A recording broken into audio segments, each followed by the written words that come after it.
and just come back in the story. Well, We need to restore the story. Oh, here comes Derek. I'm gonna be good. So we are live. Very good discussion. We are. It's going to be very interesting. Welcome, folk, to MahoganyBooks Book Club. We are discussing, this is our April book that we're discussing, South to America by the incredible Imani Perry. This is DC in the springtime, so you know, we get started a little bit late here because we got traffic all around, but folk will definitely be coming in, and we are celebrating Cinco de Mayo for our Mexican brothers and sisters out there. So for you, Felicidades. what is it? Felicidades. Felicidades. Felicidades. That's Merry Christmas. What's that? No, that's congratulations. Felicidades. Okay. Yeah. Felicidades. I did not. Yeah, I slept in my Spanish class. Me and my I minor learned- just over here then. I learned Spanish from a southern white woman. Maybe that should be part of the South to American conversation. Right, definitely. So I'm Derek Young. I am one of the owners here at MahoganyBooks. This is our monthly book club discussion. My homeboy, my homie, my co-host, my partner in crime is usually here with us, Panama Jackson. He's not here today with us, but he definitely sends his love. This was the book that he picked, so he's definitely missing out on this conversation that he was very eager to have. So if you're watching, throw your hot takes into the comment section. We normally do this book club. We've been doing it for monthly. I think we got back to even in the pandemic. We try to keep it up, but we've been doing this for about 4 years now. I guess 2017. Okay. Is that what it? I don't even know. And 2018. 2018. Yeah. So from 2018 to now, we've been doing these book clubs, and we're having really good conversations, reading a variety of books, nonfiction, fiction. Some we liked, some we really liked, some we didn't like, some we were split on. The goal is to have a in-depth conversation, not just about the book, but aspects that may touch on the book. And I think that's going to be part of what we see today in this conversation. So this book is a National Book Award winner. Imani Perry, as we were talking about, I think you were saying professor, academic, in-depth research. And this book for me, as we talk about South to America, I'm not quite sure where to start. But what I really took from it was, and we were just kind of talking about this earlier, was, and I could be wrong, I could be 100% wrong, but what I got from it was, it felt like she was really telling how ingrained some of, I don't want to say some, like racism is in the DNA of America. Even when it's not necessarily intentional, when it's not like in your face, malicious, I hate you, blah, blah, blah. There are those passive things that happen that for a certain percentage of this country, we see and we shake our head at because we see the hypocrisy in it, right? And other people are like, oh, well, this is just, yeah, but like that's what makes it so heinous, is that it's just a basic part of everyday life that we can't even tell the difference from. So for those who haven't read it, if you have read it, she goes through different states and talks about some of the aspects of it that kind of connects. The thing that really kind of stood out to me in this book was, I forget which chapter it was, she was talking about Thomas Jefferson and his interaction with, was it Banneker? That he wrote the letter to Thomas Jefferson and was like, you know, I need to challenge you on some of these things that you're saying. Because Thomas Jefferson was still a person that, although he was talking the game of being a person who believed in equality, his actions and even some of his writings was that of a white supremacist. So that even in the letter that Thomas Jefferson was writing back to Banneker, I think it was Banneker, he was saying, I basically, I appreciate the almanac you sent us. You sent me. This is incredible, like just genius level work. And I wish what you represent was something that like your whole race represented. That more people saw your rest of your race as representative as you are. I don't know if I'm saying that right. And it just kind of felt like, dude, really? Like, Yeah. you know what I'm saying? Like, you see me, but for some reason, the rest of my people aren't as, able to be seen as having the chance to be as smart and as professional, as accomplished as I am, right? If you had not been enslaving us for however long to that point, right? Because Thomas Jefferson mentioned something about, we don't know if it's your nature or if it's the situation that you're in that creates some of these stereotypes that we believe in. And it just felt like what is that? I didn't get that. So that's the kind of stuff that just kind of stood out to me in this book. Who wants to? I was thinking when I was hearing you talk, I'm talking about when she talked about grits in one of the sections, right? So it made me think too that she's trying to say that the South is not a monolith either. Like in one part, people had different ways they like their grits. Remember, somebody said, I like milk, and you know how we think the South is all this, people can't assume that, but it's not. So like going different places, you saw the way they were different even in those places. I can't remember which chapter was about the grits. No, she was going through, was it Virginia or, I think it was this chapter on Virginia. Mother country or something. Was that it? That was Virginia, I think. Because you were talking about how South Carolina, Virginia, and Alabama have like different ways of making their grits. Yes. Yeah. And somebody with some sugar, I think.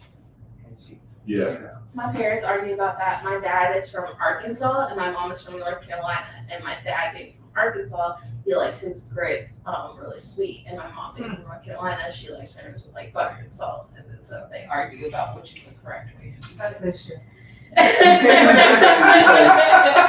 I remember the first time going out to visit Ramonda's family in Oklahoma. So they do grits, but they do sugar as well, which was like what was happening. My family's from North Carolina.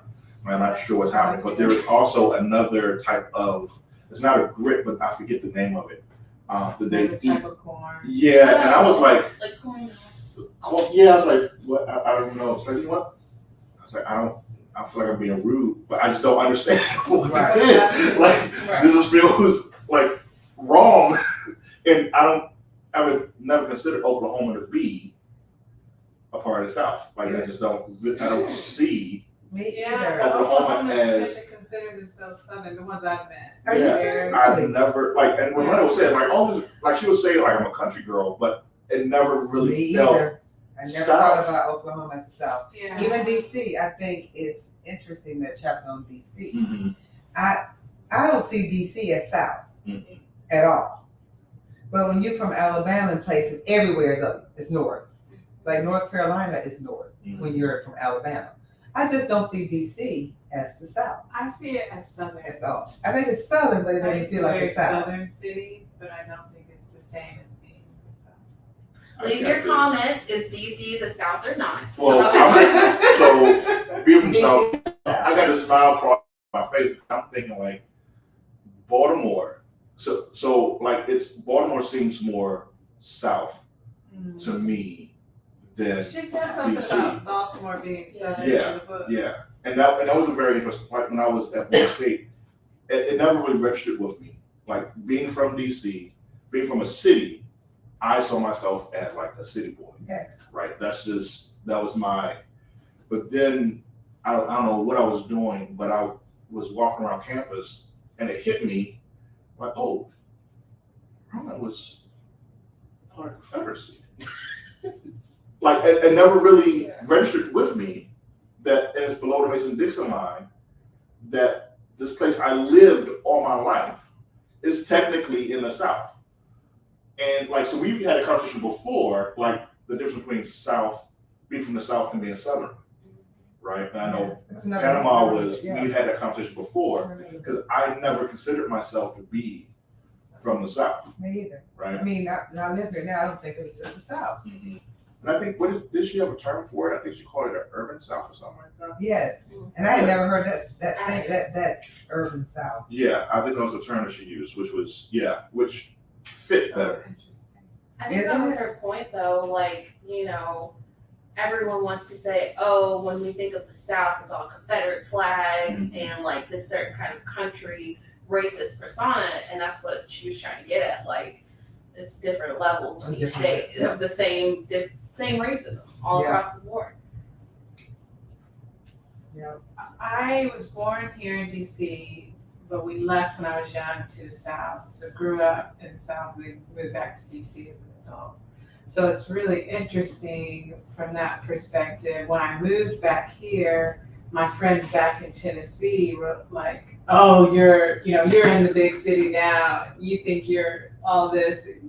DC is very not the South for them, right? Yeah, but they also don't necessarily know the city that well. But I still don't consider it the South, the way Nashville is the South, the way Alabama is the South, right? But I do think it's very influenced by Southern culture. And so many of the people here their grandparents or their parents, or they themselves came up from the South, right? So I don't think it is a northern city the way New York is a northern city. Philly. The way Philly 2 hours north of us is a northern city. No, that's also, I rarely find grits that I approve of here, so that to me is it. It's been like my mama grits. Right, exactly. My grandma's grits. It's gonna be at somebody's house. Yeah, it ain't been like I went to. Oh no, you know what? No, there is. I don't even. What's that restaurant? If there's a place I'd love to know. Oh, Where they have grits that are like Southern grits. Okay, that are so kind of, Yeah. Welcome. There was a place. Was it Georgia Brown's? Oh my God! Yeah. No, I don't know if those are. So, I'm not gonna say those are like Southern. It's high level. Yeah, but it's not like the grit cake at Buffalo. Yeah. Yeah, I understand the grit cake. And the whole grit cake you gonna have. You gonna strip and grits and be a cake. You a little upset over It's like a disappointment. That's the first time I ordered it. I was like, oh, okay. Right. You know, Brian. Tell me. So welcome. Welcome. We are celebrating Cinco de Mayo, so we have some festivities. If you want to partake, 21 over, please home. So is there a certain chapter that? Because I think you mentioned the West Virginia chapter. I enjoyed the Harper's Ferry. Okay, so And I knew a lot of that history already. I knew none of it. I felt like the Harper's Ferry is a good example of what you were talking about in the beginning, Derek. So she's going to Harper's Ferry thinking it's going to be racism, like, basically, right? Like, not because of the historical context of Harper's Ferry. And she gets there and meets a Civil War reenactor who lives in Washington, D.C. And the energy of that was such an interesting, especially because it goes well with that point of, okay, y'all, first of all, the South is not the only racist place here. And second, it's ingrained in so many ways. This man who works and presumably lives at least closer to Washington, D.C. has dedicated much of his life, energy, free time, disposable income to reenacting the Civil War. Yes, and choosing which side he is going to be reenacting on. Yeah. Right, and that's a part of it. And so this is a bit of an aside, but that's the whole thing that I don't forget about when people talk about or try to challenge systemic racism or institutional racism. You have a person who reenacts, who for some reason fantasizes about the Confederacy. He's well-to-do, good discretionary income. So he could be a lobbyist. Right. He could be some banker, right? He could be some commercial real estate. Like, we don't know where he works or what he does and what decisions he's making. Oh, we do. Well, I'm just saying, but like in general, yeah. you have people like this, right? And they may not see them. Well, they don't call anyone an N-word. They don't, but you're making decisions that are taking away at people's ability because of your perceptions, right? And that's the thing that just gets me when they like, oh, well, that doesn't exist. Well, it does. It's not the systemic racism that's the evil. It's the person that looks at me and sees me as a danger when I walk into the bank. So right? What is wrong? Help me out and don't beat me up with reenacting, because they do it around here all the time. The Civil War, right in Alexander, they do it every year. It's like I'm saying, but you should. It's just right.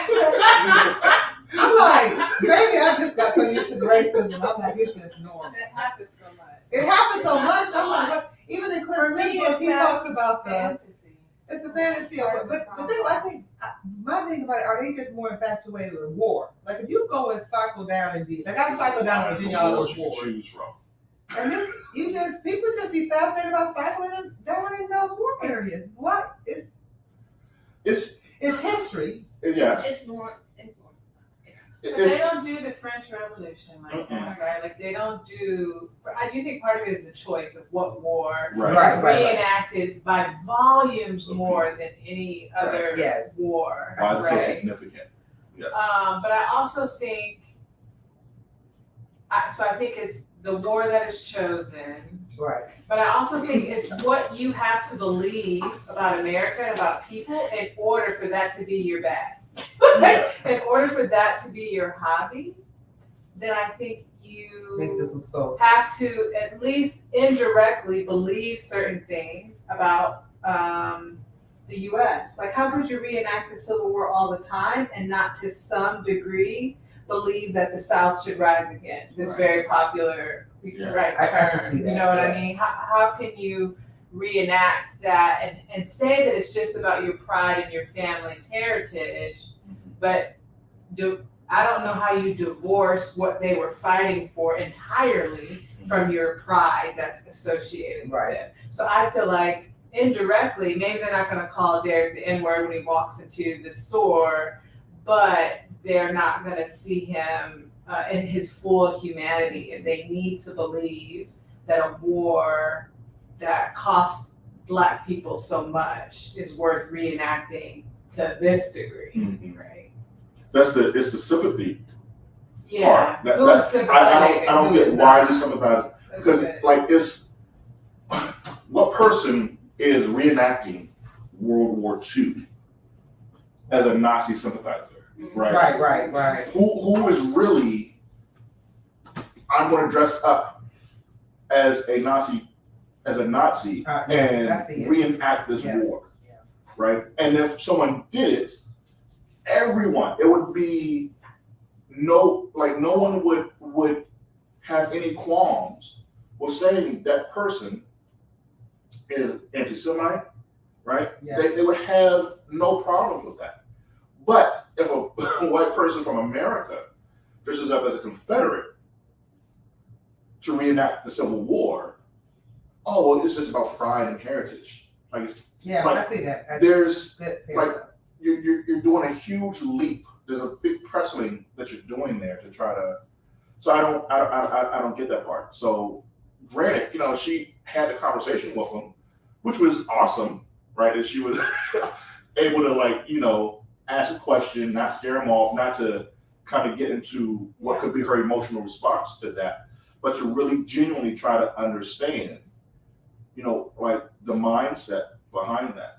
But even to do it, she said something I thought was really interesting about talking to him. What did she say? Let me find the quote because I underlined it. We're on pages 11 and 12, respectively. Excuse me. Yeah. You know, Now I have my glasses. Oh, she says, I didn't ask him about being a Confederate because I didn't want to hear what I thought would probably come. Talk about Northern aggression and heritage and politics for the violence of slave society, so on. It wasn't that he wouldn't allow me to dig, it was that my spirit, generations tired, didn't want me to. So one of the things I think about journalists, I thought about this with Clint Smith in his book as well, is like, when Black people in particular are interviewing people who support directly or indirectly some form of oppression to us, they have to swallow parts of themselves to be present to this person. And I don't think that's unusual for journalists necessarily, but I do think it's a price that is paid that is worth recognizing. Like that. I hope you did something for your body after that. You know what I mean? Or I hope you acknowledge for yourself that you had to swallow parts of it. I think she is acknowledging it in the book, but I mean, I'm getting up there. I'm a curmudgeon, right? I'm getting older. My sensitivities to things is, but this idea of like, and we use the term a lot, and maybe it's just because it feels like oversaturated in today's society, like the idea of trauma, right? It's not that I don't think that, I know it happens, but there has to be some human resilience, right? And we are crafted in that way to be able to bounce back. It may be tough, but we are crafted with the ability to bounce back. But what you just said was very, like, it really hit me, because to have to do that job and have a conversation, right? Yeah, a white person walks into the store and I'm like, okay, do I have to be, and we've had these conversations, like, we have a conversation with a Black person and they begin to whisper because there's white people around. And I'm like, why are we even in this space? Right. Making accommodation so that someone else's feelings aren't being hurt in a space that is built intentionally to empower and see you. But even in this space, we have to be conscious of someone else's just Jackie's like hell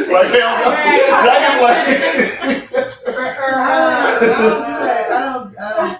But it's a real thing. It's a real thing. But I we have to understand the reflex. Yeah. That is the urge to do that when we should be doing. Yeah. And I know this guy who would do the reenactment of the Civil War. And right here in Garland, in Virginia, right? Was he white? He was white. And when I think back on it now, like, I always thought something wasn't right with him. You just get that, like, you acting like you're liberal, but something ain't right. Right? And then you reenact in the war. Now I get it. Now I And spending understand. hundreds of dollars on it, because she talked about that too. Like, Yeah, that He got- game for people who don't do it right. right, Yeah. and how he spent Like the $400 glasses, on some Civil War. If you don't go to the local store, pop some in, put some wire in it, I don't know, but $400 for some Civil War. And I hadn't thought about, like you said, it's about the war that they're choosing to do. Yeah. And I think unconsciously, whether they know it or not, it's you're on the side of what it's standing for, Right. even if it's unconscious. Yeah. There's a Right. reason those flags still fly. Like, those people know what they're doing when they put up those Confederate But flags. maybe not. I ain't gonna say maybe not. I mean, no. Let me just. No. In some places, for instance, like the Dukes of Hazzard. Remember they had the Confederate flag? Most people, we just watched it and laughed and didn't think about it back in the day, because it was so ingrained. Like, if you're from somewhere like Alabama, or whatever, you see it all the time. It's your neighbors, not your neighbor, but it's people you know, right? It's such in the culture till it doesn't have any power almost anymore. But that's the I Even like now, those monuments, or those Confederate monuments or whatever. Like if you're in a place where those are, and people are so upset about it. If you're from there, you don't even see them. Like when they say, you know, it's a Confederate monument. I'm You're not- there. I think the way you say it doesn't have power, I hear you saying it doesn't, Black people are stressed over this, right? They're not. But I don't And think I that's don't the like- same thing as not having power or influence. What I'm saying is that like now when we were coming up, where I can't say everybody, you know, the teaching about that just doesn't exist. Like when we was in school, like no one ever talked about that, even in Alabama, right? So even a lot of the white kids our age, they didn't know, if that makes sense. They knew they were superior because that's in our culture to be. Well, But we didn't know. I mean, we never even had no there's a talk reason about they it. took that flag on January 6th too. Right, I'm just saying, but I think now it's with what's the lady, the girl who went to the poll and all that recently. That I think there's a resurgence and there is a more of an education about it now. So I think more people know because of the time that we're in. People I are would learning. say more. when I was growing up in Nashville, I had so many field trips to the Hermitage. So I do think it depends on your like. They made us go to the Hermitage over and over. They never took us to Fisk. They never took us. There's so many Black things in Nashville that are historical that they could have taken us to. But they took us to see the Hermitage, took us into the slave quarters at the Hermitage without really talking about what that meant. So it's become part of And your so I do think it is like it depends on the city, the town, like how Black or not your school is. I didn't go to a predominantly Black high school or elementary. There were plenty of Black kids though, it just wasn't predominantly Black. So it was something that they touted as something to be very proud of. Andrew Jackson's home, this site, and the slave quarters. It was one of those like they were treated fine sort of thing. That And are the Black the kids were like, and a lot of cities is so in the fiber to people. It's just the way they live. Like when I'm in Alabama, I don't even see white people, right? But they're everywhere. Right. It's in the fiber. So this is the thing that is like percolating in my head, right? And this is the thing that bothers me about all this hypocritical book banning that's happening now, right? That the book banning is specifically targeting content to preserve a certain type of mythology, Yes. right? A certain propaganda, a certain agenda that once we forget, right? Because here's the thing, you have a national forgetting, right? So then you just see it as a symbol, but the people who know understand what this represents and what we are putting forward. And then when someone calls it out and say, oh, they write a book about it, oh, that shit ain't cool. This is what it is. Oh, well, now we got to try to figure out a way to forget what this really meant.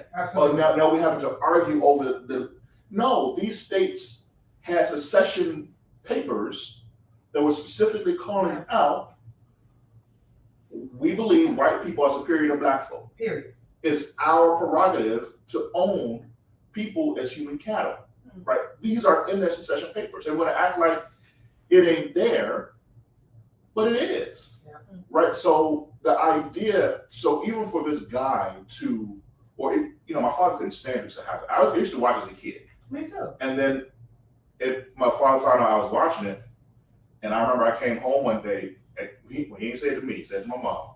My mom was like, Derek, you can't watch that. My father evidently was pissed off. Like, you ain't watching that. You're not going to watch it. It took, once I got older, they explained to me what was happening, but no, you're not doing that. And that's the thing is that, and I understand it because it's all about, and I think that's what just makes about this book as you work through it. I think it might be a book you have to work through slowly, right? Maybe not take one book at a time. Yeah, that's what I was saying. That you work through You slowly. read a chapter, and you read another book. And you take in the content, you understand, like, because it is trying to understand like the ethos of these different places. What is baked into the culture that these people just live every day. And if you don't point it out to them, they are naturally sympathizing with these people lost their property, they lost their homes.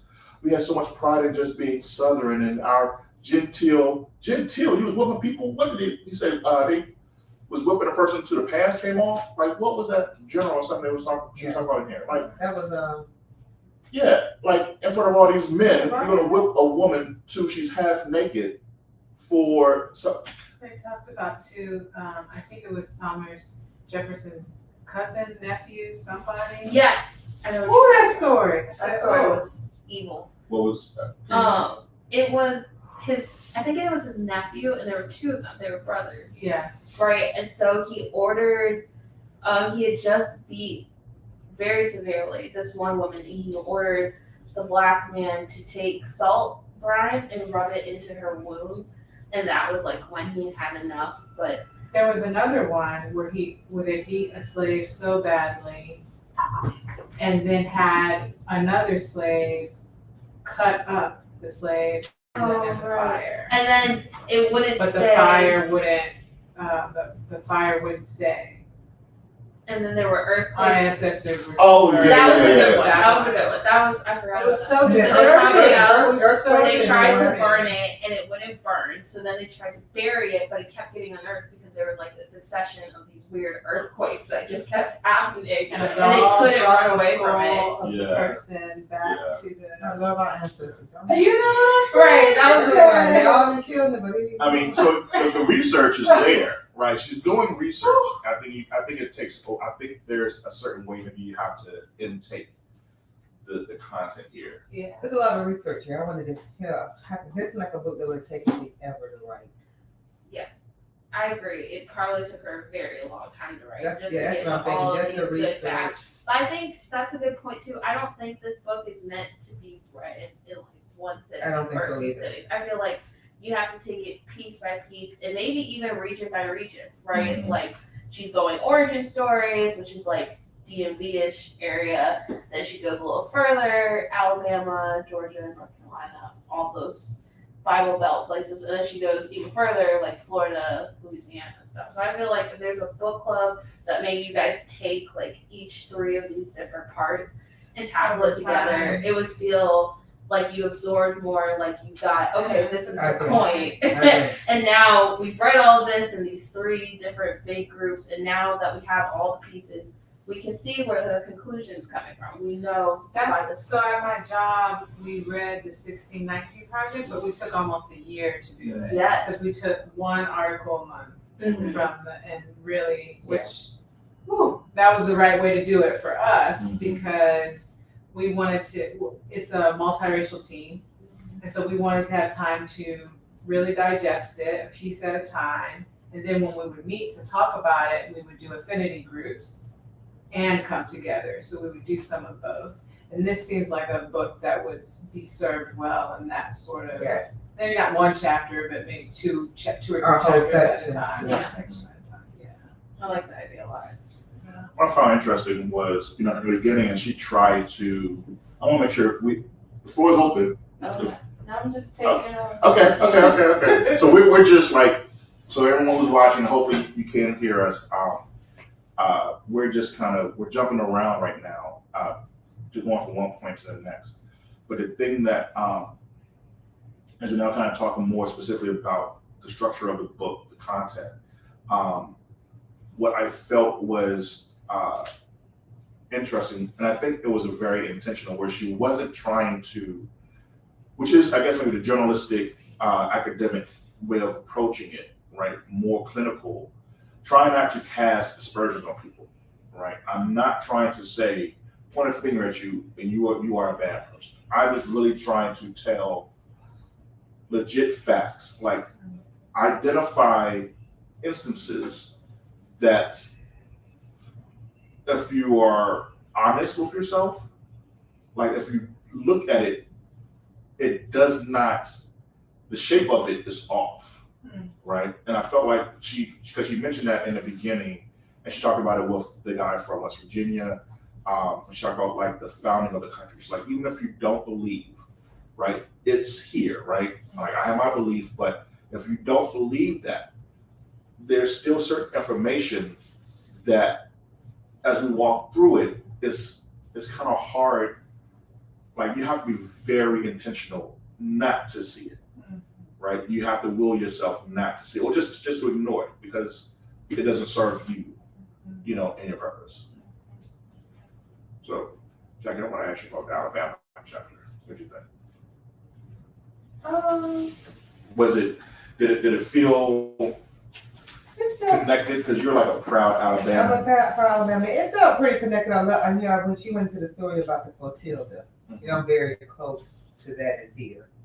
You know, about the last slave ship, especially at the Rivera with that. One of our first books, you read it? I think she, you know, pretty much the immobile women in Mobile. I don't know. It was a lot. Let's just say that. For me, it was a lot. Okay. What for you might have stood out? In general, the General, specific, something you like, something you didn't like. I liked certain stories. Like I was just rereading the part where she talks about Doris Payne. I don't know if you guys are familiar with her. She's the Black Diamond Thief. Like, Oh yeah. you don't hear stories like that. Yeah. And she was from Virginia, and it's like, oh, that's interesting. I'm trying to remember the story. It was they took something. She wanted to go buy some jewelry, Yeah. and the guy put her out of the store, something like that. Yeah, so she was saying how her dad said she could buy a watch. She was so excited. But then as she's looking around, more white patrons start coming in. So the person wants to usher her out, like, don't want to, you know, get it all crazy in here for my real patrons. So she slipped it in her pocket as she went out. And that's how her whole... Is that real? That feels so Hollywood. It does. It feels Hollywood, but this is a factual book, and if we need to take a look at it, we can always go to the index. The index that you love. She loves this index. You can't. I love a good index. If you know what subject you want to find, just go to your index. Boy, you know? I love my book nerds. Me too. Right? She does Like there is something like there's all these little things, and the index is just fantastic. Yeah, That's you a person can. who is into reading, who wants to get the information. Jumping they want to get around. to. Yeah. I had to index to find some Zora Neale Hurston information. When I found it, I was like, oh, glad I could skip all this. Go straight to where I need to go.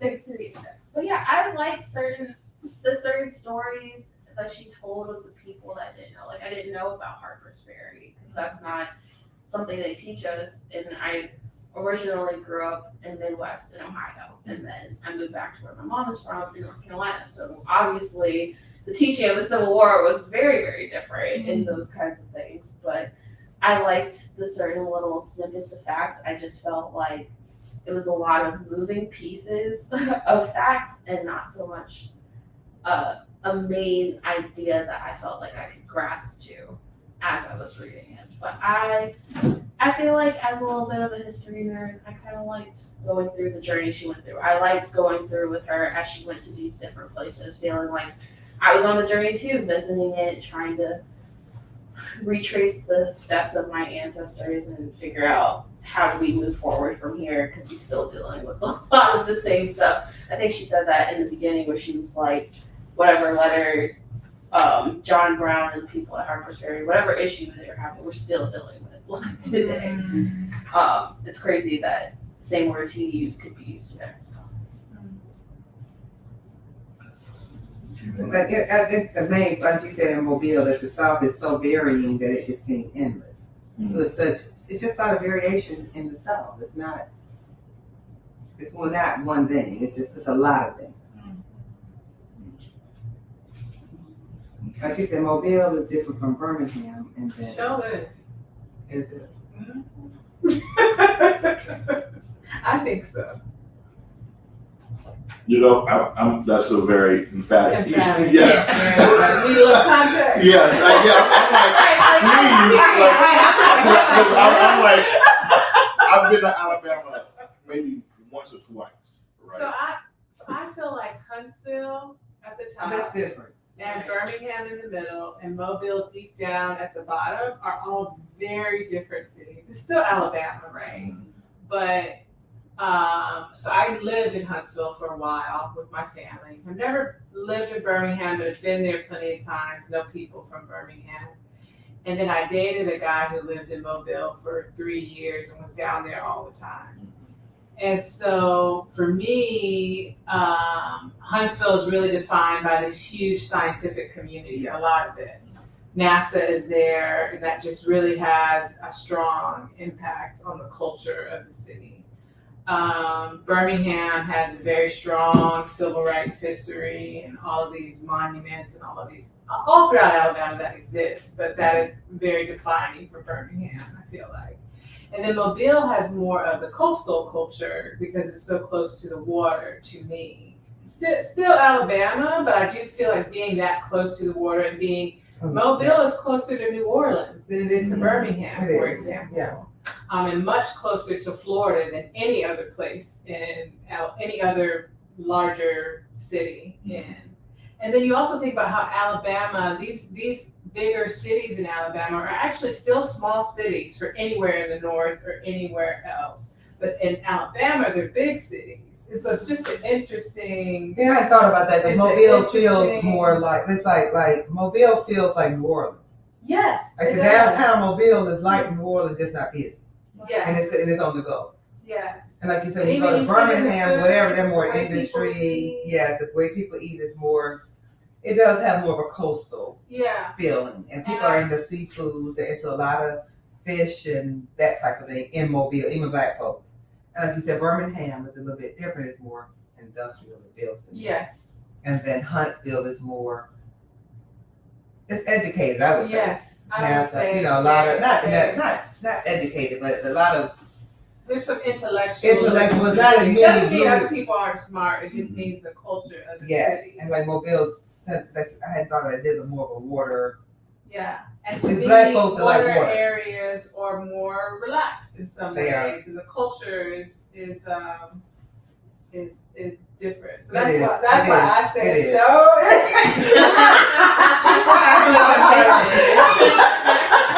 I hadn't thought about it that way, but just the fact that the water, like it's on the water, and it's closer to New Orleans, and it has a New Orleans feel.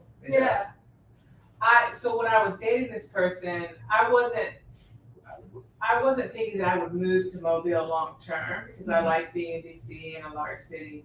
But I did think I was more comfortable there than other cities in Alabama because of the coastal culture and some ways in which I felt more at home and like people could be more relaxed and more accepting in certain ways, which I really appreciated because I, for them, am this northern black woman. Even though I grew up in Tennessee, like I'm a northern black woman, and they were not as alarmed by me as people can be in southern cities that are landlocked. Really? So even more so than Birmingham, which has more of the history of like the civil rights movement?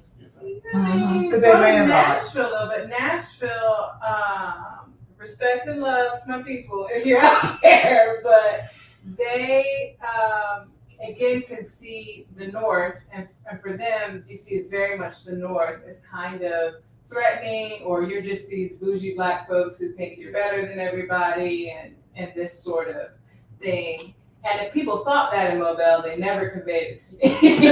They were like, "Oh, cool. So is dating Zakia. That's cool. Like she's nice, so I'm not worried about." You know. I thought about it. She's absolutely right. They wouldn't be doing this. It's a more relaxed environment. It's like New Orleans. It's like people come in and out. You know, that's the home of Mardi Gras, so they're used to different Mardi Gras celebrated huge in Mobile. It's the large, you know. That's what it's from. It started in Mobile.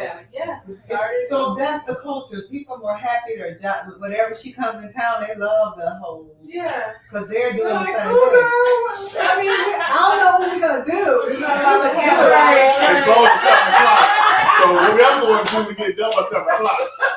You know how Mobile, they like the Mardi Gras with those umbrellas and all that. You in Mobile, they doing the Mardi Gras. It's all the time. Like you're right. I hadn't thought. It does a coastal parade. I would have never seen. like in other Happy. parts of Alabama, that would be seen as like too worldly or something, Yes. the Mardi Gras culture. But like people who are deacons at church also, Go to Mardi Gras. you know what I mean? Like that's at least the black folks out there. Everybody does Mardi Gras until they get old.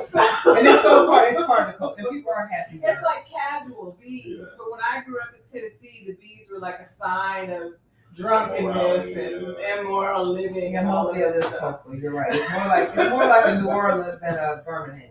Definitely. Yeah. Okay.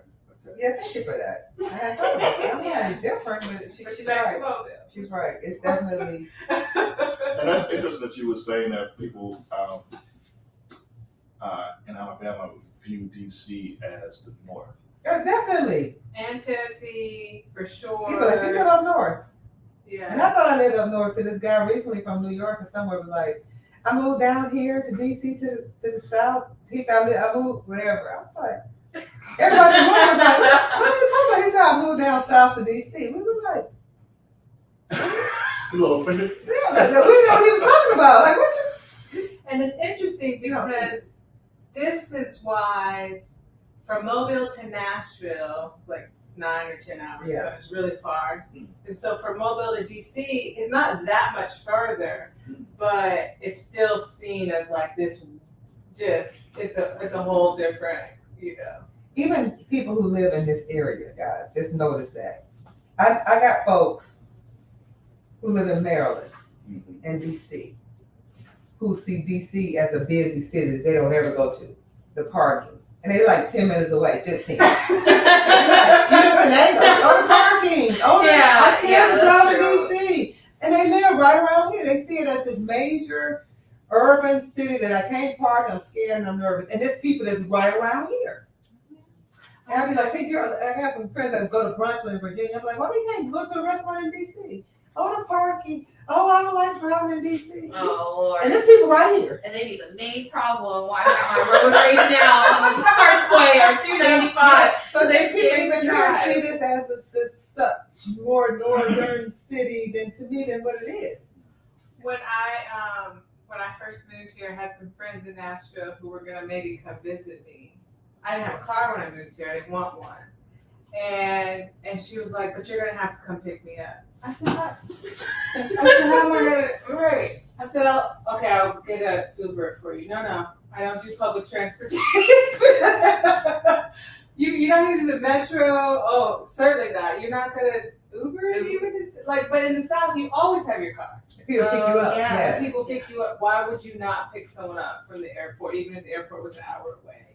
And I was like, girl up. I don't have a car. Even if you did have a car, Uber you is get on safe. that train. Or like, you know what I mean? Depending on where she was coming from, she's coming from Reagan and just literally hop on that and take it. Oh, just walk across the street. You're That's right. If crazy. you're in the South, people think you're gonna pick them up from the airport. Here, I'd be like, no, I'm picking you up from the airport. Oh, that's pretty interesting. So when certain people do come, sometimes I will meet them at the airport because I know this They is don't. a You're lot. right. This is You got to this is pick a them lot. up. You're right. Yeah, this is a lot. Yeah. That's so interesting. It's like going to Atlanta. If you in Atlanta, as big as spread out as it is, people want to be picked up. Well, And and they're they saying have that- to. Well, no, because you ain't got the MARTA and then they always go to into different the places. city and then be picked up. Oh. Like you can go out, you can take it out somewhere, they can just pick it from train station. Yeah. But most people ain't doing that. They're gonna drive an hour and a half or whatever it is to get you. I got family. Even like last night, I'm like, it's what I'm saying. People say, "Well, call my family." They don't think to get on the train and go. Whereas here, I'm like, okay, so once I get to DCA, like Union Station, okay. So that is very interesting. People gonna pick you up, and they insulted. I had told a friend just to get on the train. They're insulted when you say public transportation. It's like Oh, they but think you Uber doesn't even feel like public should. Right? transportation. It's not. Like, that's, They feel especially if insulted. you get Uber X, you got the whole car to yourself. None of that Uber pool I used to have to be going back before COVID. Oh my god. Anyway, speaking of drivers though, it's funny. She goes into the DC part because I thought that was a really good part too about the chapter on DC. That's why I said this book is good if you just take the chapters one at a time or a couple at a time and then just kind of read it and go on this journey with her. But she was asking all these different people that she's friends with or the people around her, is DC the South? right? We talked about that. So she asked like Ibrahim's Kendi, you know, him, and she's like, okay, is he the South? And he kind of smiles and goes, yes and no, right? And then she asked her Lyft driver, who apparently is exactly her casual age. name drop. That's why I said to read it. I was like, oh, okay, Ibra. Her Lyft driver, who was apparently her age and driving in a cloud of weed smoke. I don't know how that's legal, but he said, what are they talking about? Who said that? The South compared to what? Maine? And I'm like, oh, that's so funny because you're going to start like right at the top at Maine and just keep on going down. And then he's like, nah, I'm not from the South. I'm just country. And I'm like, dang, People say that a lot. People say that a lot. Or even if you think about, I just think it all goes back to like the Great Migration. Like people in Chicago, they kind of sound like they have like a Southern accent. I don't know if you guys know. But yeah, so I'm wondering if that's what it is. That part is interesting to me. Is DC the South? I said no. I don't know. I just feel like, is DC even a state? Let's go there. Oh, DC state. It's not that, I don't think it's the South, and I think people around even this area think it's a major city because they're scared to come in.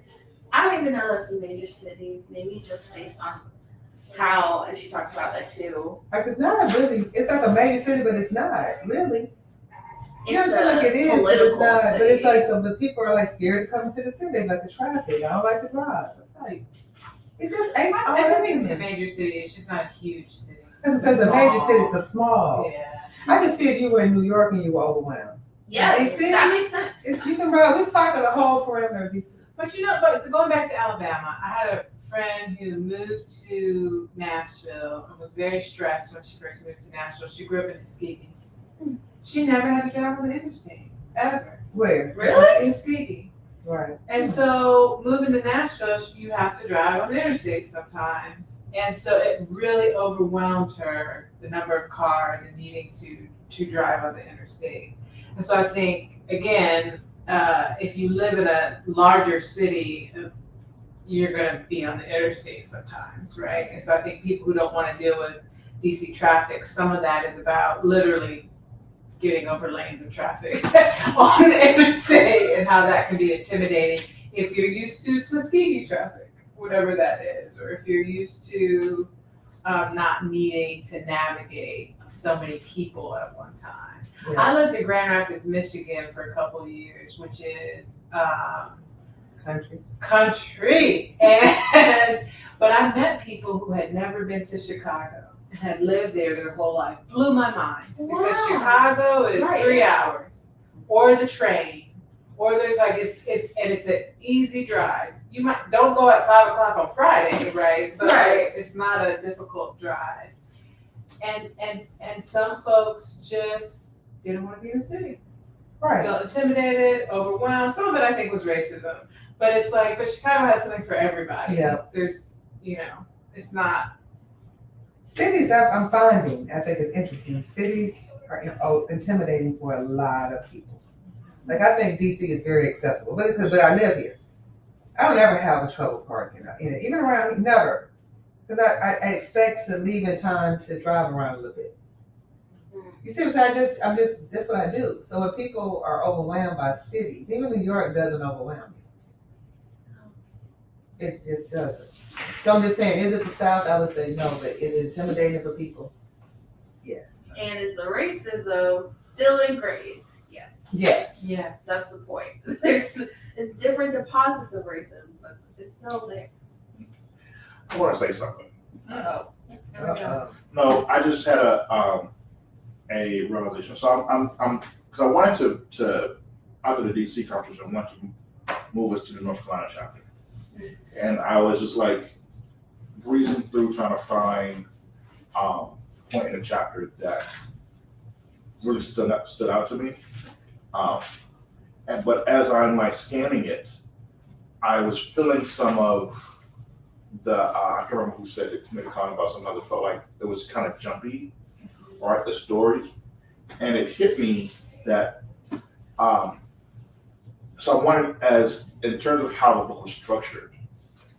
So I like the fact that she's dealing with states at a time, but I wonder if maybe as specific essays written like as a journalist, as articles, specific essays dealing with certain, that it might be more, it might even have an even better impact.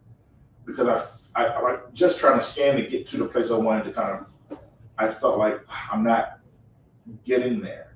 And it just kind of felt like, you know what, maybe there's important stuff here. There's things that she's touching on and she's highlighting, bringing forward, that I wish maybe she had spent a little bit more time on, right? Like, so the part of the North Carolina chapter where she talks about, which was absolutely crazy to me, when they finally elected a Democratic governor, was it 2012 or whatever? And then the Republican legislature down in North Carolina decided to try to strip away as much of the powers from the governorship as possible, right? I like that's something that I think, again, kind of, and maybe it's just my part of my, like, I don't know what the word is, the thing that bothers me about conservatism and republicanism is just the hypocrisy of the grasping for power that I think is kind of entrenched in like the South to make sure that we're going to live a certain type of ideological right. Like everyone else, like we talk about freedom, but this is freedom looks like this. And to have it, you have to act and believe in these ways. And for that type of grasping of power, I think is like, it's part of like white supremacy, right? I'm going to retell a story, right? I'm going to restructure history and everything about to make certain things fit.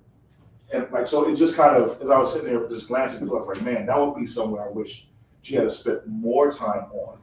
So to me, I think there's a great connection from what we've seen when they first invaded Africa to the formation of this country. And even right now, what we're seeing in our current politics, just how it's all about grasp of power to maintain a certain type of mythology, propaganda, a certain type of structure of hierarchy. And we have to do and live things a certain way, even if it's hypocritical, even if we're going to take away the powers of the governor to like, that's against everything you said you believe in. So I don't know. I would just. I like that idea you're saying. You're saying like break it up like themes and then tell the story. Themes like yes, I can see it like as like essays. As so when I flash back, one of my favorite books to Damon Young's book. Oh, I love that. When he did his his memoir and essays, right? And it just really kind of, because each one had like there's a theme on the state, but there's so many different parts of that state. There's so many stories that she's connecting. And we still learned a lot of different stories about his life. Yeah. It was I think she tried, it just didn't really connect. Yeah. She tried with these different titles in how she's going down. Right. You know? Yeah. You see the structure, but maybe it's just a more I was having concise view. Yes. Like this was I was having a hard time to do like what did Alabama have to do with the Atlanta, did to do with the other one. So it's feeling like a whole bunch of like you said, I think it would have been better as, not that it's not good, as essays. Yeah. Some type of way where we could say, we could see a running strength, a running something that, like when I read the Mobile chapter, being from there, I was like, it's so much more to Mobile, but I guess the book can be so. And even if you talk about the coastal part, the fact that that last slave ship came to Mobile, why? Because it's on the coast. It's on the Gulf. It's able to bring it there. And then what did that add to the culture? And even like now, you can infuse that Mardi Gras and the fact there's a club down there named after the last. You know what I mean? It's just it's a lot more to it. But I'm thinking the book can only do so much. But I can understand how that connected to the Atlanta chapter, connected to the DC chapter. But maybe this is a collection of essays. Yeah, I feel like yes. Yeah, it could be, but I think if you specifically wrote, if I'm going to write for like what what site was that Tommy DC wrote for? The Atlantic? Yes. Right, so if you're doing a series over a year's time, like for the Atlantic, it forces you to be a little bit more zeroed in on certain pieces that you can then explore over the course of a year. Like, so if you took the month of, was it May, and did Alabama, but then each week you broke up Different that. sections, facets of it. Right. Then you're really getting at some of these, because some of these things are like, man, I want to know more about that, but then we got to jump to The next chapter. the next thing that she's connecting in there as well. So I don't know, like, because there's a lot there, and it feels like sometimes you want to just pause. That's what I'm really interested in this piece. Yeah, it's a lot. It's a lot. I wonder if it's almost like, you know, being a scholar, you gotta do the scholarly read. This book, its synopsis says it's basically an argument for why you should understand the South in order to understand America. So that's our piece and our whole, right? The piece is all the states. Snapshots of the South. Right, and she takes you on this journey, which they say, right? She goes through it, it's like, she takes all these different stories of all these different people, weaves it together, and creates a tapestry unlike any other. When you think of it like tapestry, you're like, okay, it is a lot of little bits and pieces that come to this collective in which she's trying to offer that if we want to build a more humane future for the United States, we have to be more concerned with all these states that she mentioned in the South. Yeah. Okay. That's me Thank trying to you. grasp the straws. Thank you. I don't want to say what I want to say. Yeah, that's the. Okay. I really tried to get more of why the book and what we were doing here in the conclusion, and I don't really feel like I found it in the conclusion. Maybe that was just me. Because she brought up, what is it? Toby and Weekend. Do you guys know that rapper? Oh, yeah. I know. Right. So she like brought him up and what it meant for them to perform the song at the 2020 BET Cypher, and that was like in the midst of the Black Lives Matter protests and all that, and what it meant. And I was like, okay. I felt like every time I would finish one of these stories, I'd be like, okay, and right, like, okay, you put that scene in my mind, you put what it meant to you, but now what?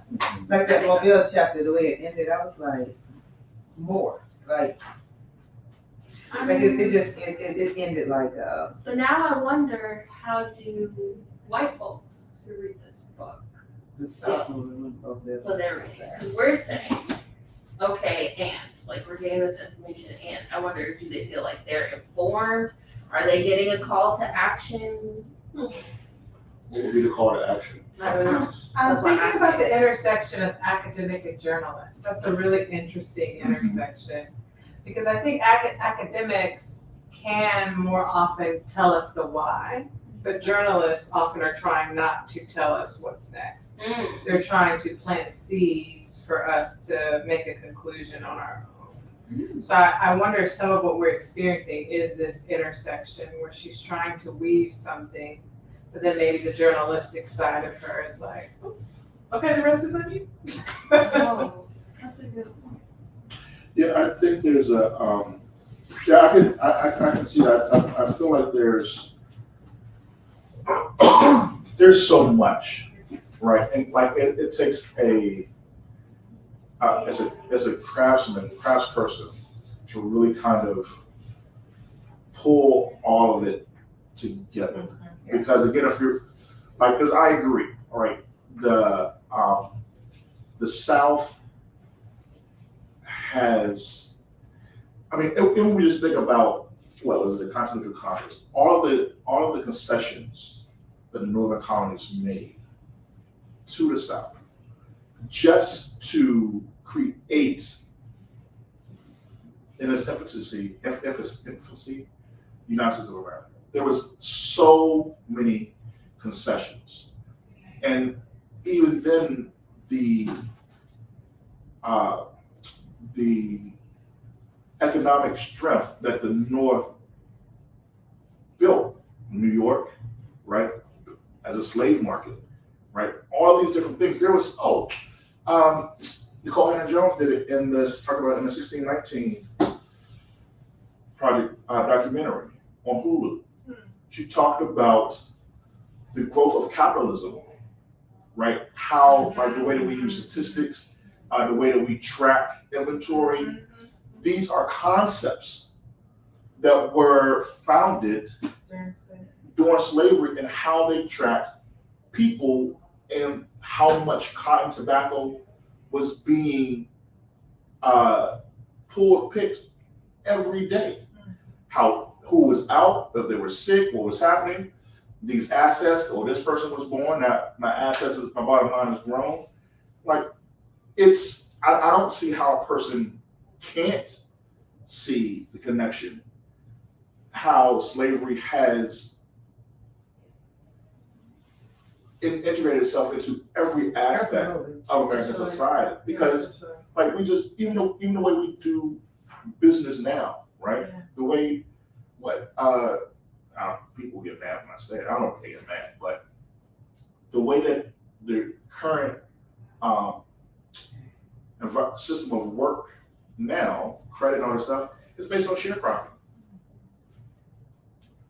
right? You go, I'm gonna give you this, and then you go and do this work for me. And at the end of the month, right, you get to keep maybe this bushel. And if you mess up, then you go and, like, it's in everything that we do. Yeah. So I completely get it, right? Like, it's baked into everything. But it is a huge task to try to unpack it, and then give it to the regular people, right? And especially if you're trying to humanize it, because that's the thing that I really feel from it, is that she's humanizing it, not as these big esoteric and theoretical concepts, but just in how people. This is a guy who works in DC. He volunteers at Harper's Ferry, and he's right.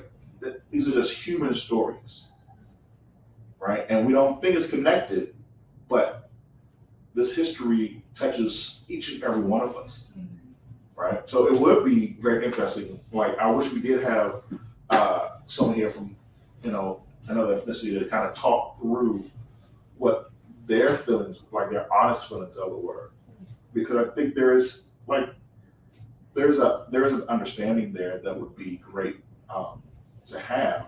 Try to find some type of middle ground, because as I said, like, dude, it's baked into everything, right? Yeah, and I'm wondering for folks that read a lot, or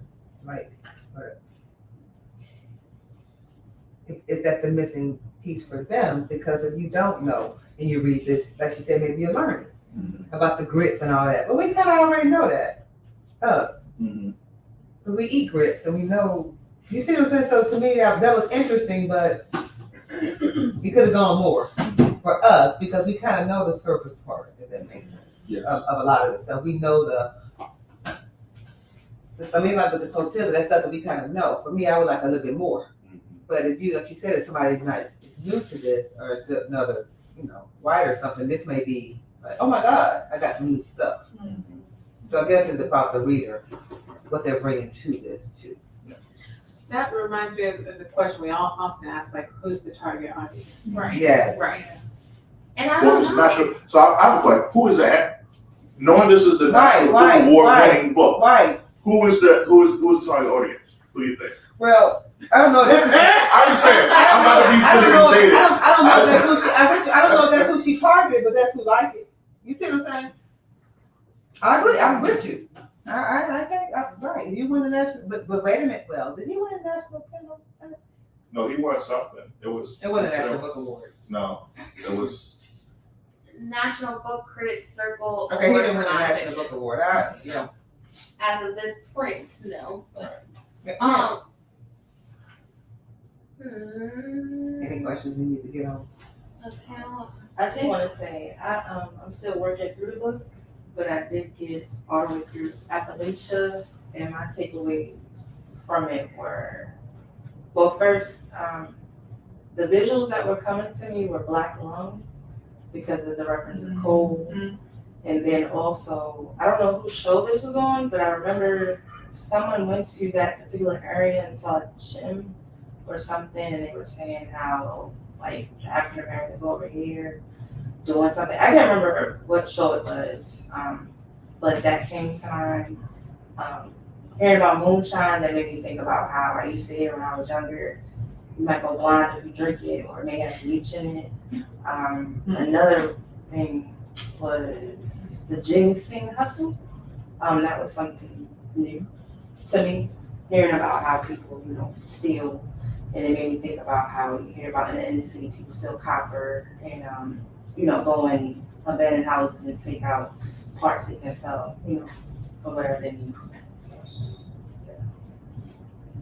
So what drove you, if you don't mind me asking, to pick up the book, to want to participate and read some of it?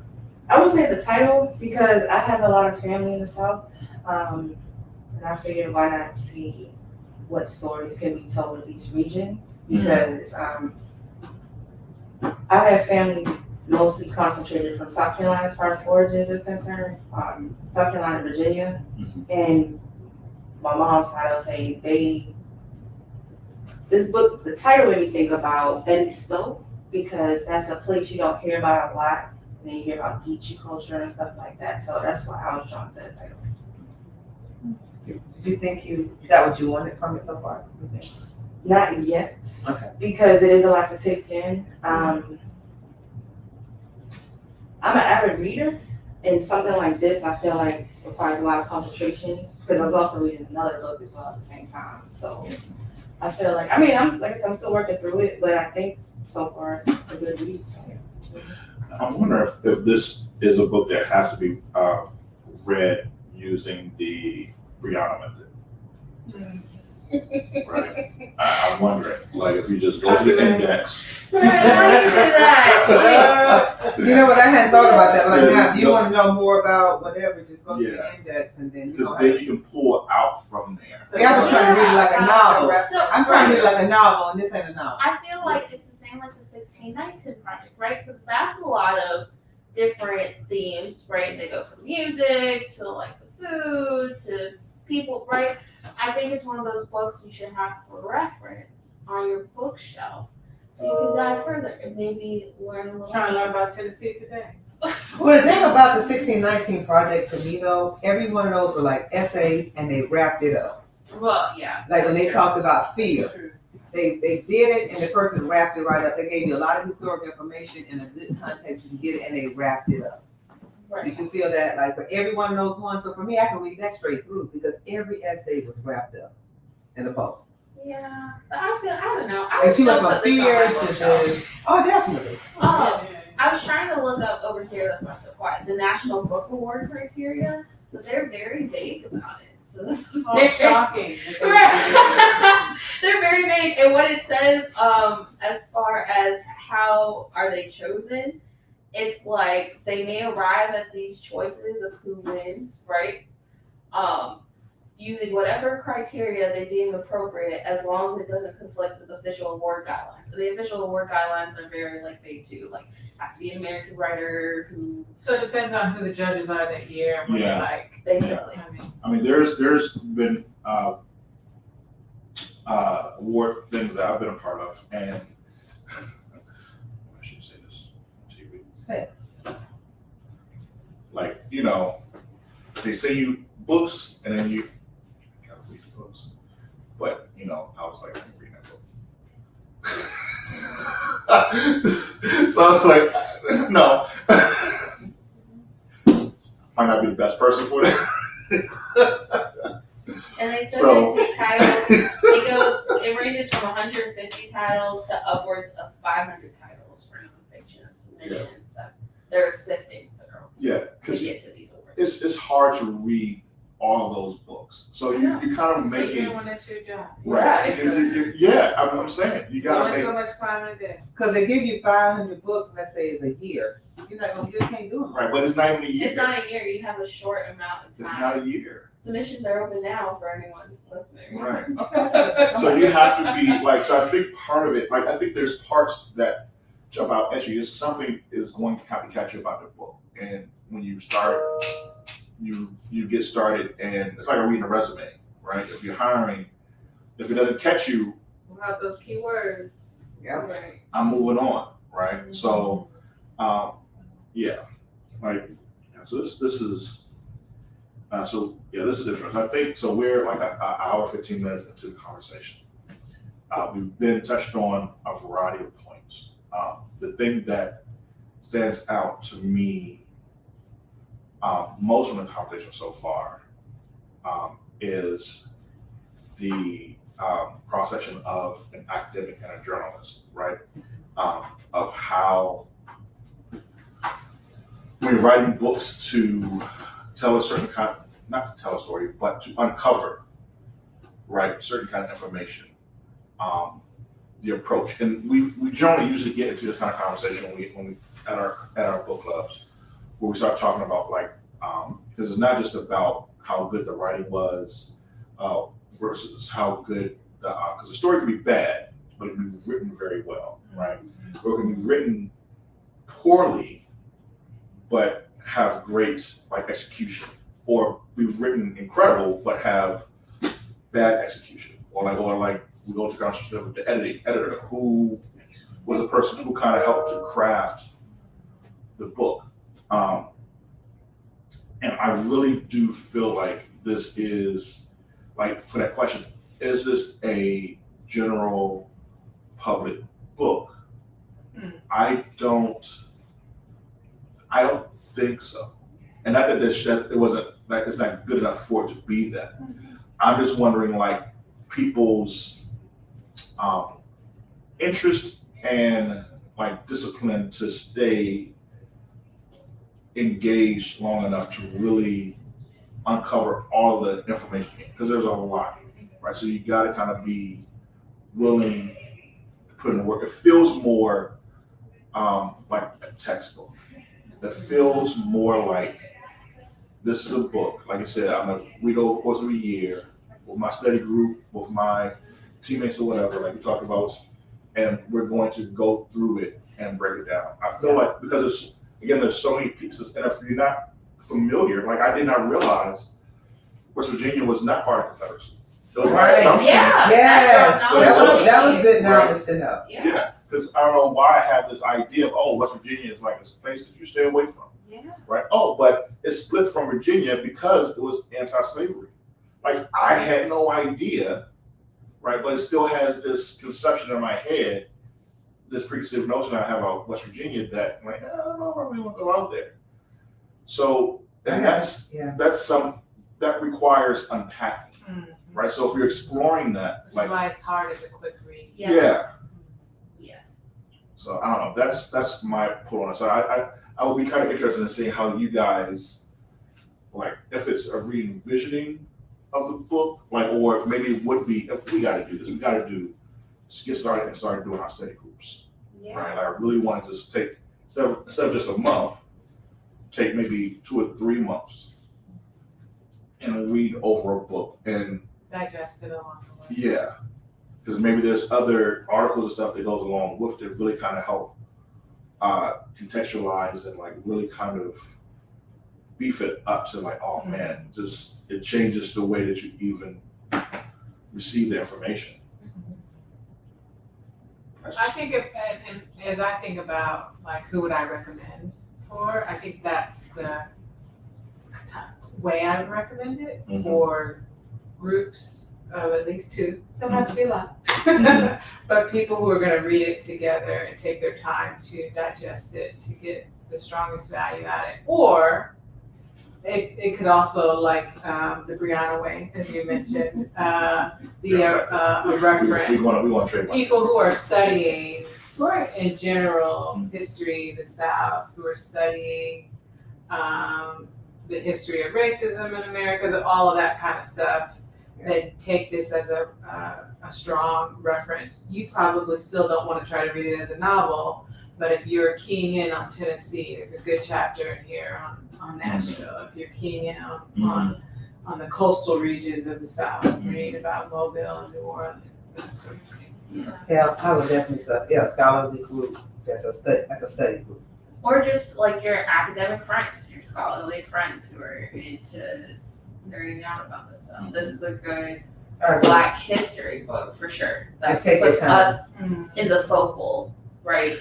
I also think, I don't know that a lot of workplaces do this, but I like that at my job, because we work in stuff related to racial and social equity, we take readings and do them over time. That doesn't mean that everyone who reads the book is necessarily a scholarly person, but it's a group that's going through material together because it's somehow related to their job. I think that is a good model too. I like that. This book really, so like the idea, I think everyone here now has said, being from the South, except for me, right? I think Because you're from here, so. Yeah, I'm from DC, I am from the South. Like, so for you, has it felt like coming home a little bit, or like seeing more of your history when you think about yourself as really being connected to the South? I would say it gives some insight on the foundation of my family because they are based in the South. I like learning about history anyway and discovering how things were started or how they began. So for me, it gives me insight on that and how people perceive it. Me personally, I'm a city person from Baltimore. And when I go to the South, I guess let me also add, I feel like this book will maybe help me understand why in the South the pace is different. Because in my opinion, of course my relatives live in the South, but I feel like our mindsets are different. What I see is slow and they see as fast. Culturally, I say social norms as far as like how you're supposed to carry yourself. Not saying decorum, like you have to be proper, but meaning in the city you always gotta pay attention because you always gotta be aware of your surroundings. Not saying somebody's out to try to get you, but you always gotta be concerned for your safety. I would say that maybe somewhat similar in the South, but I feel like it may be a little bit more relaxed because people may be more familiar with each other. Like with their neighbors, how they say you used to know your neighbor, keep the doors open, cars unlocked, but I would say it's different. So. And maybe give us insight into that. I didn't feel like, you said what they felt like was going home. This didn't feel like I was going home. You were kind of hoping.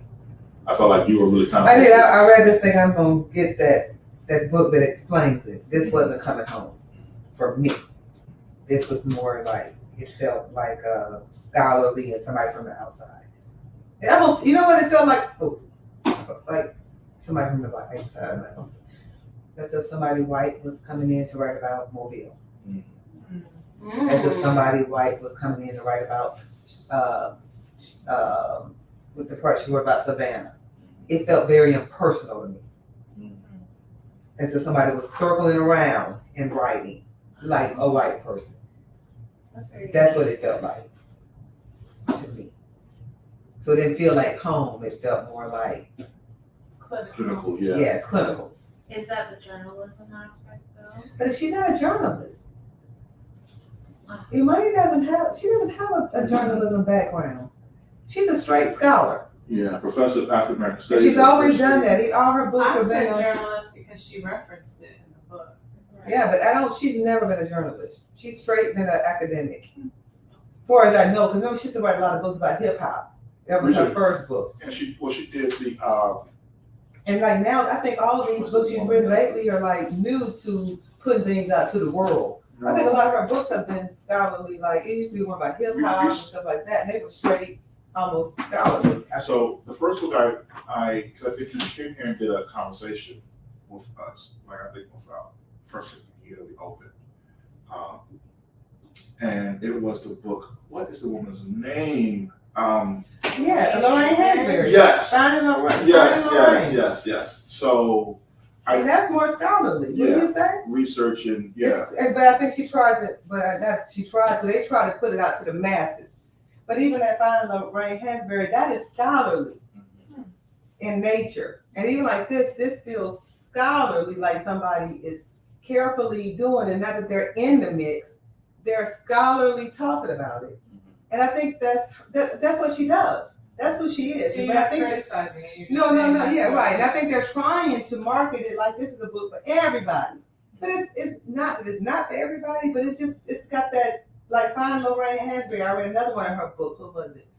Somebody else. They're scholarly. I'm not gonna take her book to the beach. I'm not gonna take it and just so I feel like reading a book. I'm gonna be really reading it. Doesn't usually go with indexes. Right. Anything like this kind of, and you see what I'm saying? It's that type of thing. Index. Whatever. Anyway. And that might have been and I think that might be the intent. Y'all laugh now, but when No, you I'm with it. I am with it. reference, I am with it. you're like, No, man, how did you find no, that so I am fascinating?" with You're not it. being a hater. No, it's I'm not. just I'm saying, with I don't it. It even really. I just read some recently that had a huge index. I just never heard a person say, this is an incredible index. I've never heard that. Because I'm used to, I don't know, maybe it's just me reading a lot of scholarly things, but when I look at indexes or think of indexes I used to read from certain textbooks from school, right, it was a lot of, oh man, this is a lot of boring, like, subject lines, what is this, what's this related to? But this is all stuff like, I found Zora Neale Hurston quick, and then I got to a part that I really enjoyed about some part when she was writing Barracuda. Some new information I didn't know. Then I went to know about Howard University because I'm a Howard University graduate. And I'm like, oh, here are these places where I can just jump and find this information. So, I'm with it. you know, We're not mad at you. That's what you do. That's what you do. That's what it's there for. I like to read smarter, not harder. I hear you. No, that's a real thing. It's a real thing, and it helps you get through. I think if you want to feel at home in the South in a book, you've got to do something like Jasmine Ward. She take you all the way down. She, you know what I mean? I can't wait either. That you feeling it. Kier said, Layman, when you read that, you feeling that Mississippi. When he was in the people's yard, somebody mama. That's that feel, they there, they feeling. This is more like, to me, felt more scholarly. Like I'm giving you an overview. So I went home. I'm getting a look And at what's it. interesting is they I know Kiese and Jasmine, I don't know if Jasmine Work has written any fiction, but I know Kiese, fiction writer, Jasmine, fiction writer. So I wonder if just there's a way, and you even talk about how Jasmine talks about like the environment, right, in the South. Like there's a way that you draw out like these The small points, details. right, to really kind of. And when you read Jasmine, she make you remember mosquitoes. Or how you feel with the sweat, the way she just talk about the sweat, the trees. She talk about the trees with the moth and whatever. So you're there and you feel like she is living it and I'm in it. Yeah, there's like, so depending on what you're, like why you come to this book. Right. So I would come to this book, like she said, as like a group of people who are maybe studying the South. And they're gonna study it over a period of time. Slowly, deep dive into it. That's who I would say. Yeah, but I wouldn't say this is a coming home book at all. I'll find the coming home book, don't worry. I Jasmine. wish I had Any Jasmine Panama's hot takes. And we're missing the hot takes. Because I'm wondering what is the hot take he's got for this. And I wonder, okay, a hot take, could you visualize this like they did with the 1619 project? Or add visuals? I think it'd be too No, much. I can see it. I can see it. Because when I first started reading it, I was like, this feels like someone grabs the green book and just starts driving south, Yes. right? Yeah. And then as a documentary, they stop at different places and really kind of get into like the people, but also the history of that area and some of the important pieces that played into our national history, but may have also been forgotten. And this is why, for some people, it feels like, oh, this is just my American history, my heritage. For other people are like, I think you yes. have to choose some of the cities. You couldn't do them all for the visual because it would be too much. I think Harper's Ferry would be a great place to start. Oh yeah, I think you can do Harper's Ferry. The ones that would do well are the ones that like Harper's Ferry, Mobile with the Clotilda. The ones that are historical, big things, even maybe the reenactment. Yeah, that was in Harper's Ferry. the Civil War, those big ones. But some of those smaller, like Atlanta, I don't think that chapter could make a movie. Could be a story I don't think that could be on TV. Could you do so? And this might be so. I thought it was interesting how she incorporated the story about the Duke lacrosse players That was tough to read. into this, right? I don't know how I really felt about it. Like, I don't know if I feel like there's maybe other stories you could have used. That felt too contemporary to me for this book. I mean, but it happened a long time ago. It did, but it felt That's contemporary. Yeah. Like, yeah, maybe that's how she was trying to bring it back to like, she mentioned it before too, like she still remembers certain police shootings that happened or stuff from like the 70s, I think she said when she grew up, 70s or 80s when she grew up. So maybe that was her like bringing it back to reality or something that people could name out to, just like people still name 9/11, right? That happened quite a few years ago. Yeah, that feels like a deep cut. Like that incident, you have to, I think, be of that area. Did she teach at Duke? Was she there at the time? I think she mentioned that. Like she was Yeah, she there at says- the time.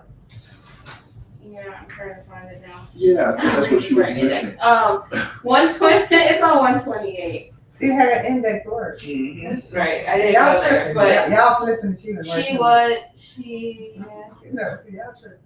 she had a long walk through campus. Yeah, I was Trying to see- undergrad. That's where it says. President Broadhead, who had taught me Charles Chestnut's writing when I was an undergrad, and he was a professor at Yale, was also there in support of the victim of sexual assault racism in that moment. So she wasn't, no, like 30% she was undergrad there. But it felt like she said that somehow she was connected to it. She said something earlier about UNC. That's why she felt connected. To the area. Right. Yeah, it feels like a deep cut I can't there. remember what happened with the boys. What, did they rape somebody? So hopefully, well, Anyways, if you read between pages 128 and 130, like everyone's like, I'm not gonna get into that. But yeah, that was deep. That was a lot. It's hard being us, ain't it? And I think that I appreciate her as a Black woman going on this journey, because perspective, I'm not sure how this book would have looked through a different lens. how would it be different from a black guy? I don't know, Derek. I'm just saying, perspective-wise, I I think a appreciate. white person wrote it, probably got the same book story. Oh, I don't think A so. white scholar. The anecdotes, I don't. Oh, wait a minute, not the No. anecdotes, like the grits and all that. They might have Yeah. missed it. But I don't know, white folks eat grits too. But the certain parts where she used certain phrases, like her grandma used, I don't think it would. Yeah, you're right. A white dude, well, he could have did the same type of scholarly writing. I don't think it would. I would enjoy it. If he did. We wouldn't have read it, first of all. Yeah, that's true. Hey, We John. might have to pick. This will be tough for me. We might have to pick maybe twice a year. But by a white person? What? Oh, Who wait a minute. is writing about? We did that on the book about the relationship between. I didn't know he was at the time. Yeah, see, that's why we We have this walked great up here process. like, oh, what was white? You got a white dude? Yeah. Langston Zor. Oh, yeah, the white dude. Right. Yeah. Wow, yeah. He messed it up too. I was like, oh. Are you joking? Yeah. But the new Benjamin Banneker book, that is. And you let it in here? Well, how many other Benjamin I Banneker heard it. books do I you know. have? Yeah. That's a local interest You story. gotta understand. Like, Miss Bianca over this joint be like, it ain't going over here. Nope. Good. There's a certain Caribbean book that was written that I really enjoyed that gives not only kids but adults an insight into certain Creole language and how they move in Haiti and live. And I really enjoyed it. And I was pushing it. And then I realized who wrote it. And I was like, you could have let a native person write this book. Instead, you decided to visit that place, take what you learned from there, and create a profitable children's book. there's something to be said about. So you X that one too. It's available on our website. And now People you can get it saw- from there. that's But right. in our Southeast DC community, No. there's plenty of others. A's for Anacostia, wonderful book. That's sister. That's what I'm talking about. That Brianna keeps it real. So, are there any other thoughts? Well, overall ratings, anyone? Overall, I like, we were a little On harsh. what scale? Because So, I on a historical, scholarly scale, I liked it and give it an 8. anyone else wanna? From a scholarly perspective, if I was reading it with my scholarly people, about an 8. For me, as for fun, not so much. Or even for real. I like to read serious books too, but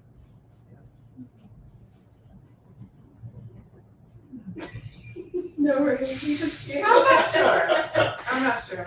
And plus, I feel like we kind of jumped. We were just, Yeah. Black Womanist Manifesto, and then we jumped to this thick history book. Now when I gave it 1. they're that. I don't know. Well, we can talk about that off screen. Yeah, that's Yeah, right. that's That's fine. right. That's That's fine. right. I do like it for the scholarly academic. I'm not sure about the scale, but I do like it. Like, I would consider having us doing this at work, for sure. Yeah, I think this would not be a book. So I like to talk about it as a book summary. If you're looking for a book to read from front to back, I wouldn't just. I think there's other books, right? I would kind of even talk about this book like when I talk about Stand from the Beginning. See some of these other huge history books. Like, this is a book you should have, reference, read. Don't just try to do one at a time. Yeah. Or just the whole thing. Just it's a book you I work like it through, for that. right? And I would recommend people to read it, like you said, with other people in a group setting, and allow yourself space and time to flow off of information in here and to run into other pieces of knowledge base, right? I was also thinking that this is a book that I would be comfortable giving white people as homework. Yeah. I need you to read this section. Read these 2 chapters, please. Thank you. Yeah. So it's interesting. I would also say for high school students, but because it's in a class setting, Yeah. right? That you're Yeah, taking Discussion. chapters projects, and things around segments of this book to read. Now, because if we were teaching kids critical thinking, right? You can use this book with other books to discuss subject matters and themes. It would be fantastic, but because we don't teach like that, it would be kind of hard. But I think this would be one of those This kind would of have been books. way better than my AP US history. Curriculum. Yeah. A whole bunch. Yeah. All right, so that's South to America. I think overall we like the book. I think it's definitely what we're saying is definitely a study book, a book to take your time with, to study. You start, you pick it back up, you work through it, you highlight. It's one of those kind of books that you should have on your shelf to read as a resource as you're learning more about this country, this history of this country, and how some of those small moments, again, just are telling in terms of what is the DNA of this country. So the last 2 books were picked by Panama, The last 2 were picked by him. and maybe even the last 3. I can't remember what the third one was. No, it's S.A. Cosby. That was my book, basically. Yeah, I'm really claiming good that too. Oh, you're I'm claiming claiming that. that one. I think that was him, but I'm claiming that one. So the last 2 was Panama. So Panama's done. My book Let's do it. Shouting in the Fire What by the my heck is that about? homeboy, Dante Stewart. You don't know? Oh, I've never ish. seen- Do you know Yeah. Dante? Yes. Yeah.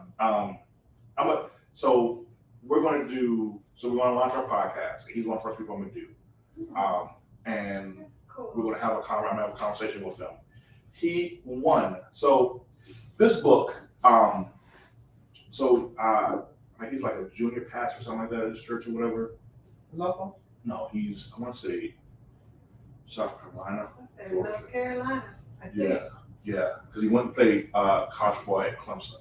So I think his family is in Clemson. Young brother in his, I want to say 20s, maybe early 30s. I got to ask him that. But what I love about following him on IG and why I'm so excited about reading this book here is because I don't know if I should just be blunt. Say it. The conversation, the way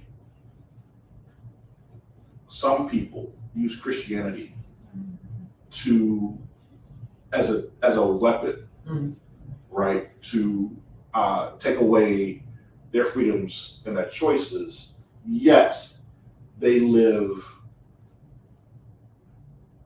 as white supremacists. They oppress people, they degrade people, they be everything but Christian, right? He has a phenomenal way of being a man of God, right? Of living his faith, right? Of trying every day to be the best person I can be. Understand I'm going to fail, but trying to be his best self. But then being honest about the bullish, right? Mm-hmm. And it is like, so I'm excited for the conversation I love because following him too. yeah, it's a great way. Like, Follow.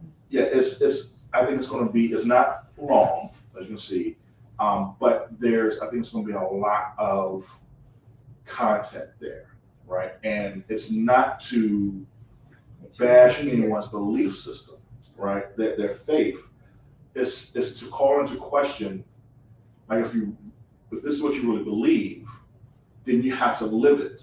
Mm-hmm. And to live it means you have to treat everybody with a certain level, with respect, humanity and dignity. And there's a lot of people who don't do that.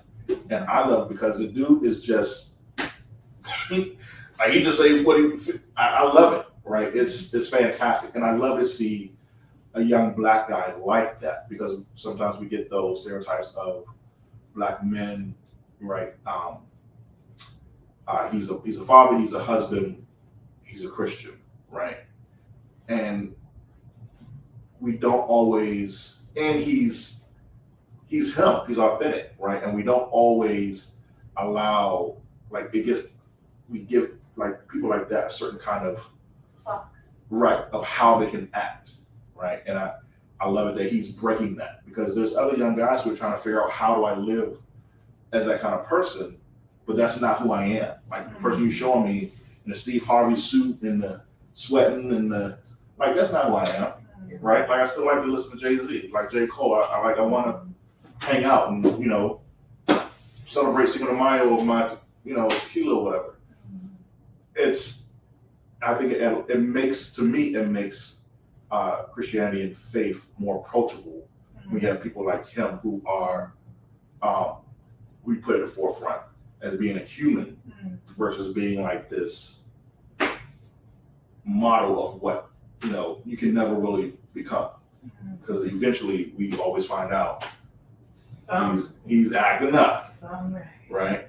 So I'm excited for this conversation. So thank you. That was a good description. yeah, I'm debating about, and I know if he's developed, I know he would love to jump on the conversation. So I'm debating if we should bring him in on it, or if we should just fight amongst ourselves. I feel like So I really want to fight amongst ourselves. I want to fight, but I want him to be I the really fight. like his spirit. Mhm. I feel like I don't know him well, Mhm. but I interact with him some online, and I feel like he is someone who, if you did invite him, could let us, as long as we're not too self-conscious. Yeah. We're not. could, I was gonna say, I don't think that's our biggest problem. That's our biggest problem. We want a lot of folks away, happy. He could Yeah. have fun with it. Yeah. And allow us to have fun with it too, because I'm sure it will be stirring, I would think it would be stirring, given the topic.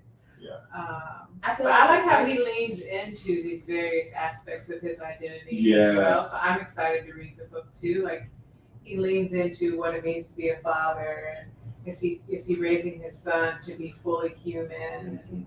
But it's not like complicated. He just makes these posts and talks about today my son missed me, so I went by the school to see him. Right. He said he didn't want me to leave. You know, stuff like that. That's so approachable. Yeah. You know what I'm saying? Yeah.